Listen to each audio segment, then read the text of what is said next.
Our long, windy city nightmare is finally over. The Minnesota Vikings put the Chicago Bears out of their misery in Week 18 in what was really a glorified preseason game. But thanks to a little help from our old friend Lovie Smith, the Chicago Bears are in the driver's seat for the offseason with the number 1 overall pick in the NFL Draft. You are Locked On Bears, your daily Chicago Bears podcast. Part of the Locked On Podcast Network, your team every day.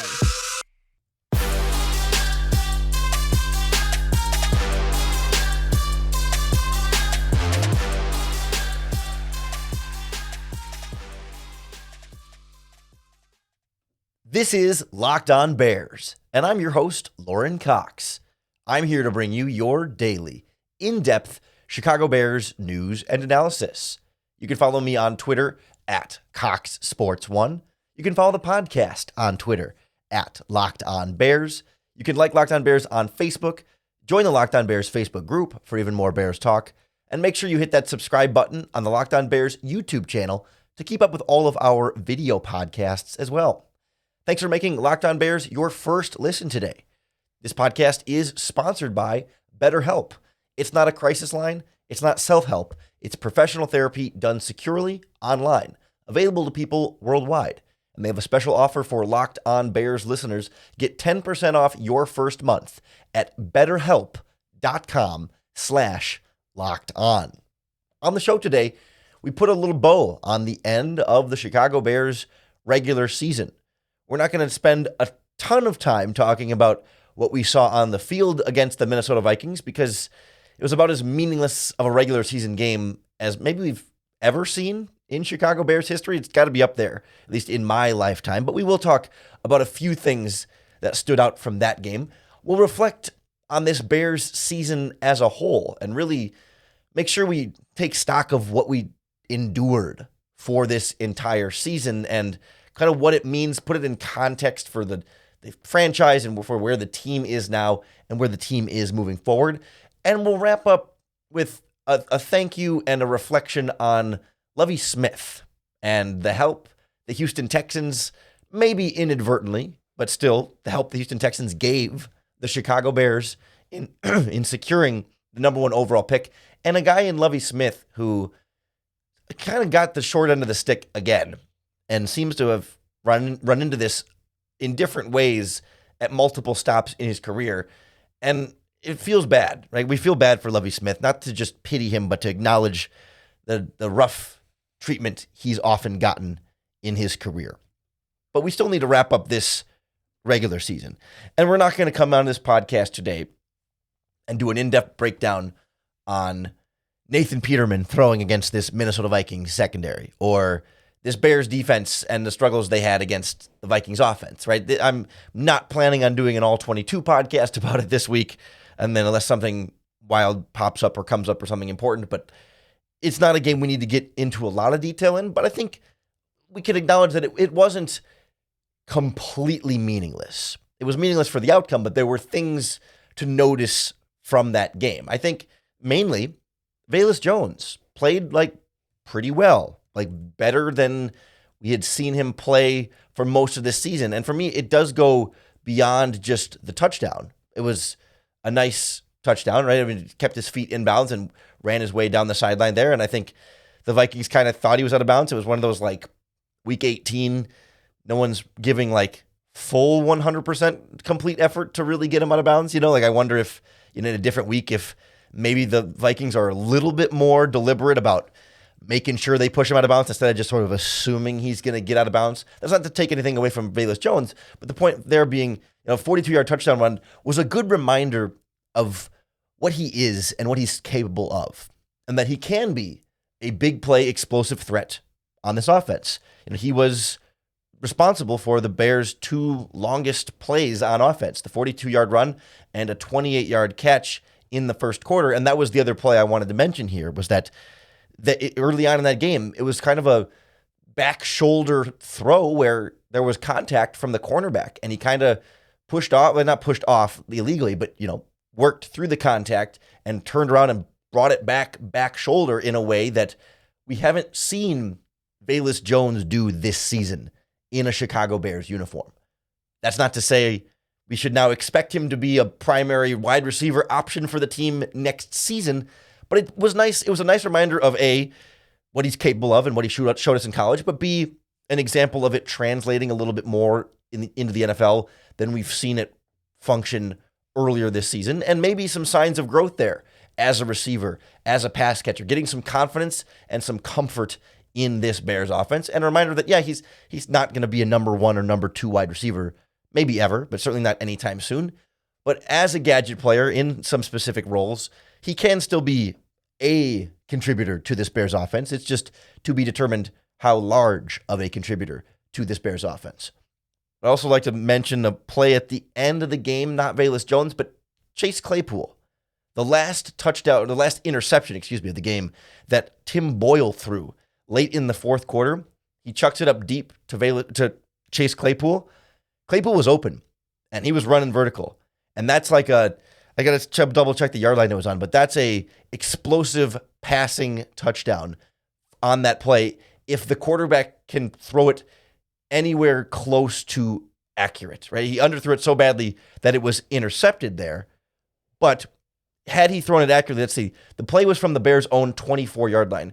Claypool was seeming to run away from the DB who was covering him. There's a chance he gets chased down and it's not fully a 76-yard touchdown, but it's an example of Chase Claypool getting open deep. And you wonder if the quarterback under center there is Justin Fields and not Tim Boyle or Nathan Peterman, that's not at least a 25-yard completion, if not a 76-yard touchdown play. Not that it would win the Bears the game, but it is an example of like, okay, maybe Claypool settling in a little bit more, right? Getting open, looking on that play specifically a little more like the guy we wanted to see when they traded a second-round pick for him. Not trying to overreact to it, but hey, let's find a play in this game that didn't matter and find a play that did matter, or find a play that showed us something interesting or notable. Like Greg Stroman, nice interception, good for him, taking advantage of the opportunity that he had in that secondary. And I got to circle back too and say that I called it on this podcast and a couple other podcasts that Tim Boyle would throw some passes in this game. Got in a little sooner than I thought he would. Wasn't really a benching of Nathan Peterman, and to Nathan Peterman's credit, right? We fretted disaster with Peterman starting in this game, that it could be horrendously ugly from Peterman throughout the entire game. And he certainly wasn't good. He was not a good quarterback that we saw, but, did not throw an interception at a passer rating of 92.9. Like it could have been a lot worse from Peterman. We saw Tim Boyle go 2 of 8 and throw 2 picks, right? That's more of what I was expecting from Peterman. So I'll give the man some props. Like, it wasn't a good quarterback, but he was not a disaster. And I was quite concerned about him being the disaster in this game. But honestly, that's probably more time than we need to spend on that Bears-Vikings game. It was hardly worth watching, but we're going to miss having football games on Sundays the rest of the offseason. It's a long time until our next Bears game. So I was trying to cherish it as much as we possibly could.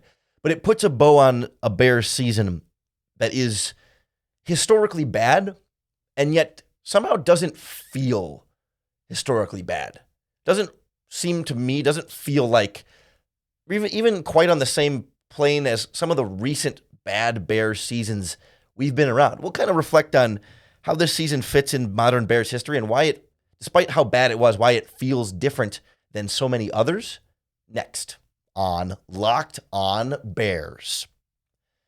We're getting to that time of year where those winter mornings are brutal and cold. So if you want to tackle the day in a little bit more comfort, anytime you have to step outside, you got to grab some new Tommy John Loungewear to take cozy with you wherever you go. They've got loungewear, they've got pajamas, they've got underwears with dozens of comfort innovations like luxuriously soft tri-blend and micromodal fabrics with 4-way stretch and no lint balls or fuzz. With over 20 million pairs sold and thousands of 5-star reviews, people love Tommy John's. That's why Tommy John says they don't have customers, they have fanatics.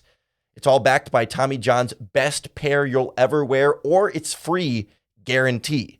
So you're going to have a lot of happy customers with great customer service from our friends at Tommy John's. Loungewear, pajamas, underwear, etc. Get 20% off your first order at TommyJohn.com/locked locked on. That's 20% off right now at TommyJohn.com/locked on. See site for details. This podcast is sponsored by BetterHelp Therapy Online. If part of your New Year's resolution is improving your mental health or just reducing stress or just trying to be happier this year, therapy can and should be a big part of that process. It doesn't have to be about being in a crisis mode, like being on the edge and feeling like your life is holding on by a thread and needing to really hold on for dear life. It's about feeling your best, and BetterHelp makes it really easy to get started. They're the world's largest online therapy service, and they've matched millions of people with professionally licensed and vetted therapists available 100% online. You get all the benefits of in-person therapy, plus it's more convenient, more accessible, and more affordable. They match you with a therapist, and if it isn't clicking, you can easily switch to a new one at any time. It couldn't be easier. No waiting rooms, no traffic, no endless searching for the right match. I do online therapy every single week, and it's a really important part of my mental health regimen. Just like you go to the gym to take care of your body, I go to therapy to help take care of my mind, and I cannot recommend our friends at BetterHelp enough. Get unstuck with BetterHelp. Learn more and save 10% off your first month at BetterHelp.com/locked on. That's BetterHelp, HELP.com/locked on. Some better help would have led to more wins for the Chicago Bears this season. But as we reflect on 3-14, it strikes me as a very different 3-14 than, the Texans they're 3-13-1, but than other teams that have been in this place before. Something feels weird in a good way. Something feels better about where the Bears are. Unexpected. That if you had looked on the outside, if someone had told you before the start of this season that the Bears were going to go 3-13 or 3-14 with the 17-game season now, but people were mad about that. We heard national media members, after the draft and stuff, there was the talk the Bears are going to be a 3-win team. They're going to be in contention for the number 1 pick. They're going to be bad. They're going to be terrible. And a lot of Bears fans were angry about that, pushed back on that, and said, this isn't a Super Bowl team by any means, and it might not even be a playoff team by any means, but it's a team that could be competitive. And we were, when our preseason prediction shows, I was more in the 5 or 6 win range. I think a lot of Bears fans are more like 7 or 8 win range, but regardless, no one around this team was predicting 3 wins. And so you would think then we get to this point and it's like disaster. Wow, what a horrible season. It's the most losses the Chicago Bears have ever had in one season because, it's a 17-game season now and it's longer seasons than some of their really terrible times. They lost 10 games in a row, their final 10 games in a row. This team was 2-1 at one point and then went 1-13, right? Is that the math there? 1-13 the rest of the regular season. It's hard to do much worse than what we saw the Bears do this season. In fact, no team did worse in terms of wins and losses than the Chicago Bears this season. That's why they have the number 1 overall pick in the draft.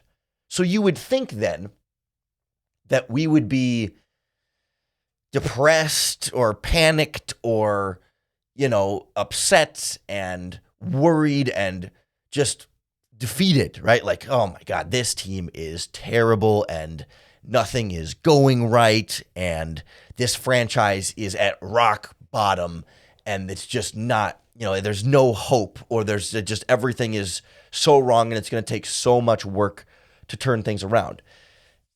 And yet we're not there, right? It's a weirdly positive energy and vibe around this team, and I think part of it is the fan base reaching a point of acceptance very early, and this idea, now that the idea of tanking is a little bit more mainstream and a little bit less fringe, we can come to terms with that, make peace with that, accept that, and not hate it and dread it as much as a result. But I also think there's just something about how this Bears team lost and how they handled the losses that leaves a different feeling in the organization right now. Like when you compare to the other teams at the top of the draft or the other teams at the bottom of the standings, because the draft picks have changed hands with a couple of those teams in there, but like Houston at 3-13-1, they need a quarterback. They just fired Lovie Smith. We're going to talk about that in a little bit. There's not a lot of trust in ownership. They might fire their GM. They might not. There's talk of Josh McCown. I heard Josh McDaniel. Like that's kind of a mess. You got Arizona where their coaching staff GM situation's way up in the air. They got Kyler Murray, so they're not like terrible there, but they're figuring out what the future of their franchise is going to look like. Indianapolis is a mess. Quarterback, head coach, ownership putting Jeff Saturday in there, right? Like Denver is stuck with Russell Wilson and looking for a new coach and feel like they're trapped and just made maybe what's being felt like one of the worst trades in NFL history, perhaps. And you got the Rams where Matthew Stafford has a, unfixable elbow condition. Sean McVay might just retire and bail on this team, and they leverage their whole future to win the Super Bowl next year, so that team doesn't feel like it has hope for another 5 years as they try and rebuild things. And Vegas at 7, right? We're going through 5-6 teams in the league that all finish with a better record than the Bears this season. And we're sitting here going, you know what? Bears have a quarterback. Not going to be talking about a quarterback with the number 1 overall pick now. They've got that situation settled for the immediate future and potentially the long-term future. And you've got a whole world's worth of cap space. You can sign anybody you want, trade for any contract you want, and absorb it easily. And you've got some young players and just a clean slate and a coaching staff that seems to have at the very least, a good culture that they're trying to put in place. And there's real optimism here. There's real hope for the direction of the franchise. Not that we should expect a Philadelphia Eagles level jump next season where all of a sudden they go from 3-14 to 12-5 and pushing for the Super Bowl next season. I don't think we should get our hopes up that quickly. But it does feel like there's a real push here in a direction that we can get behind. We don't know if it's going to work. We don't know if Ryan Poles is going to draft the right guy, number 1, and going to sign the right free agents and make the right trades. But you feel like there's something you can get behind here with a direction and a clear path towards a better Bears team and a brighter future. And that feels rare for a team in this position. And so we should acknowledge, cherish that, and sit with that for a moment. That yes, we had to endure a lot this season, but we were able to accept this team as a loser. We were able to lean into it a little bit, have some fun with it, and feel like this was a team that somehow still held it together, built some real chemistry and some real positivity while losing 10 games in a row to end the season. And the fact that doesn't feel disastrous is a reflection, I think, of the hope and the positivity of this franchise. And now it helps being in the driver's seat with the number 1 overall pick in the draft. You are in control of this offseason. The Bears are going to dictate this offseason and are going to get a lot of national media attention between free agency and the NFL draft. So buckle up for a lot of that. I also want to make sure that we acknowledge the role that Lovie Smith played in this process for them. Not that I think he did it intentionally to help the Chicago Bears, but I think we can take a moment to feel bad for and appreciate the rough go that Lovie Smith has had and reflect on how he didn't get a very good ending, kind of got the short end of the stick in Chicago too, in addition to Houston. So let's pour one out for Lovie Smith and give him our thanks next on Locked On Bears. The Locked On Bears podcast is brought to you by our friends at Ultimate Football GM. It's a new mobile game that puts you in complete control over an NFL franchise. You get to be the general manager. You get to choose. Do you fire the head coach after one season? Do you change coordinators? But then you're also spending all of that cap space that you built up over the offseason, and you're making all the draft picks. You're setting ticket prices. You're signing sponsors. And, of course, you're working your way through the season. You're setting your depth chart. You're training your players. You're training your coaches. You're changing their styles. You're moving guys between positions and so much more. Ultimate Football GM gives you complete control in a challenging but realistic game world. And, of course, it's completely free. You can play it offline, play it on the go as you want to, when you want to. It's been a lot of fun, and it's been a great way for me to pass the time. Anytime I find myself waiting in line for something, I can pull up Ultimate Pro Football GM, make a few moves, keep my franchise moving forward another year. Locked On Bears listeners can get a 100% free boost to your franchise when you use our promo code Locked On in the game store. That's all caps, Locked On. So make sure to check it out today. To download the game, just visit ultimate-gm.com or look it up on the app stores. That's ultimate-gm.com. Ultimate Football GM. Start your dynasty today.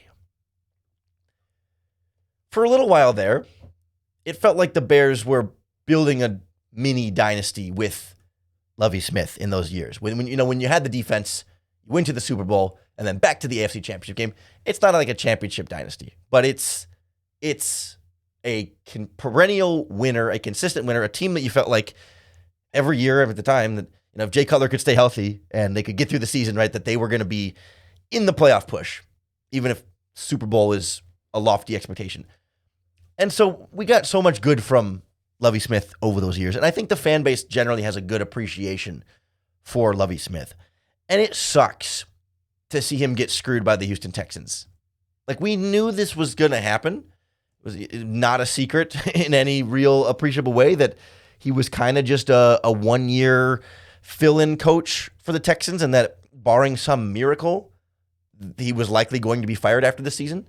I mean, they were a disastrous team. They traded Deshaun Watson and were clearly like tearing down and rebuilding, and they didn't really give a lot of indication that they were going to let Lovie Smith see through the entire rebuild process. And so what did you expect from him, right? You put a coach on a terrible team and they win 3 games. That's kind of what everyone thought. So he's fired for meeting expectations, right? That's just, what if the Texans win 6 games? Do you think they'd keep Lovie Smith? You know what I mean? Probably not.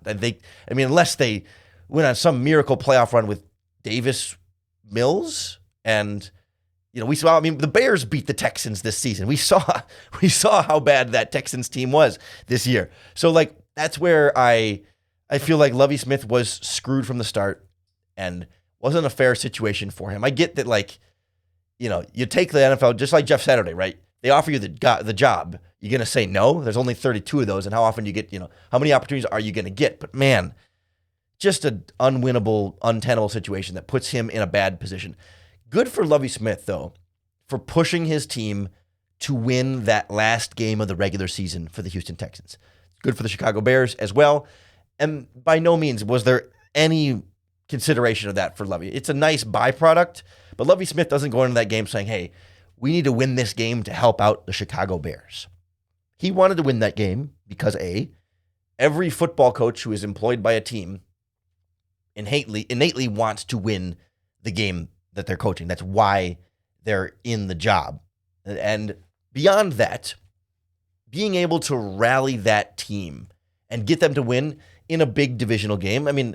Not a game with stakes for the Texans, other than draft pick, but against a divisional opponent, a rival in that way, to get them to rally, play together, play better than they had been playing, and win that one final game, leave it all on the line for a team that had 2 wins entering that game, means something.